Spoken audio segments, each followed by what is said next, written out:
Halo, selamat datang. Hari ini kita akan bahas tuntas ya, panduan super penting supaya proses pemulihan Anda setelah operasi berjalan lancar. Nah, operasinya kan udah selesai nih. Terus, apalagi ya langkah selanjutnya? Pertanyaan ini pasti muncul di kepala Anda. Tenang, setelah melewati semuanya, yang Anda butuhkan sekarang adalah panduan yang jelas.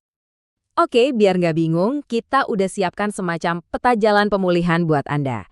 Pertama, kita bahas apa dan kenapa perawatan luka itu penting. Kedua, kita lihat pilar-pilar penyembuhannya. Ketiga, cara ngenalin tanda-tanda bahaya.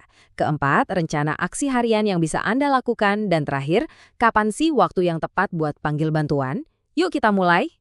Oke, kita mulai dari bagian pertama ya. Kita akan bedah dulu nih dasarnya apa sih sebenarnya perawatan luka pasca operasi itu dan kenapa ini penting banget. Jadi, perawatan luka itu bukan cuma sekedar ganti perban loh. Ini tuh sebuah proses aktif yang kita lakukan untuk bantu tubuh kita menyembuhkan dirinya sendiri. Tujuannya, biar seefisien mungkin. Tujuan nomor satunya, dan ini yang paling krusial, adalah mencegah infeksi. Gampangnya gini, luka yang bersih itu artinya luka yang aman. Kita mau bikin semacam benteng pertahanan dari bakteri-bakteri jahat yang bisa bikin komplikasi. Selanjutnya, tujuan kedua adalah mencegah kerusakan jaringan lebih lanjut. Coba bayangin, area luka itu kan lagi rapuh-rapuhnya ya.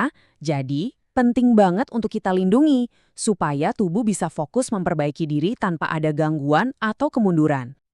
Dan tentunya tujuan pamungkasnya adalah mempercepat penyembuhan. Siapa sih yang gak mau cepet pulih dan kembali kuat? Nah, dengan perawatan yang benar, kita bisa bantu tubuh kita biar bisa balik ke aktivitas normal lebih cepat. Oke, sekarang kita masuk ke bagian kedua. Kita akan lihat pilar-pilar penyembuhan. Sebenarnya apa aja sih faktor-faktor kunci yang bisa kita kendalikan buat ngebus mesin pemulihan alami di tubuh kita? Nah, ini dia nih, 5 pilar penyembuhan Anda. Ada nutrisi yang tepat, istirahat yang cukup, kebersihan diri, mobilisasi ringan atau gerak badan sedikit-sedikit, dan tentunya perawatan luka yang benar. Yang paling keren tuh, kelima pilar ini saling berhubungan loh. Mereka bekerja sama buat membangun fondasi pemulihan yang kokoh. Lanjut ke bagian 3, mengenali tanda bahaya. Ini penting banget karena kalau urusan kesehatan, pengetahuan itu adalah kekuatan. Yuk kita pelajari bareng-bareng gimana caranya supaya kita lebih waspada dan tahu apa aja sih tanda-tanda peringatan infeksi? Pertanyaannya sekarang, gimana kita bisa tahu kalau sebuah luka itu mulai terinfeksi? Ini pertanyaan umum banget, dan untungnya tubuh kita itu pinter loh. Dia bakal ngasih sinyal-sinyal atau tanda-tanda yang jelas. Oke, jadi Anda harus waspada ya sama tanda-tanda ini. Misalnya, area lukanya terasa panas atau Anda malah demam. Terus kalau ada nyeri yang hebat, kulit di sekitarnya jadi kemerahan atau bengkak. Cilung juga, ada bau nggak sedap nggak dari lukanya? Atau mungkin keluar nanah atau cairan kekuningan. Kalau Anda ngalamin salah satu dari ini, itu tandanya tubuh lagi ngasih alarm. Jangan diabaikan ya. Baiklah, sekarang kita ke bagian 4. Bagian yang paling praktis, rencana aksi harian Anda. Kita bakal bahas langkah-langkah nyata yang bisa Anda lakukan setiap hari di rumah untuk melindungi luka dan pastinya bikin proses penyembuhan jadi lebih cepat. Nah, ini dia nih aturan emasnya. Pasien tidak boleh mengabaikan instruksi dokter. Kenapa? Karena mengikuti instruksi dokter adalah cara terbaik untuk mendukung pemulihan. Tim medis Anda itu sudah membuatkan rencana khusus untuk Anda, jadi pasti ada alasannya. Kalau ada yang bingung atau nggak jelas, jangan pernah ragu buat bertanya ya. Dan dari semua langkah, ada satu yang paling penting. Apa itu? Selalu cuci tangan, baik sebelum maupun sesudah merawat luka. Ini kelihatannya sepele ya, tapi jangan salah, ini adalah cara paling efektif untuk mencegah infeksi. Simple tapi dampaknya luar biasa. Satu lagi tips penting, lindungi luka sayatan Anda. Luka yang baru itu kan masih rapuh banget, jadi coba deh, setiap kali Anda mau batuk, bersin, atau bahkan pas lagi di kamar mandi, tekan bantal secara perlahan di atas area luka.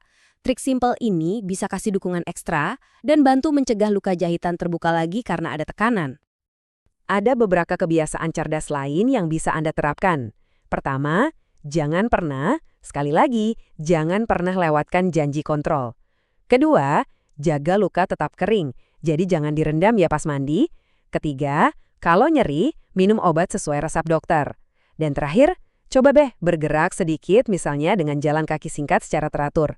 Hal-hal kecil dan konsisten kayak gini nih yang justru bikin perbedaan besar untuk pemulihan Anda. Oke, kita sudah sampai di bagian kelima, bagian terakhir, dan bisa dibilang ini yang paling krusial. Kapan harus mencari bantuan? Kita harus tahu nih momen-momen kritis kapan kita harus segera bertindak dan panggil bantuan profesional.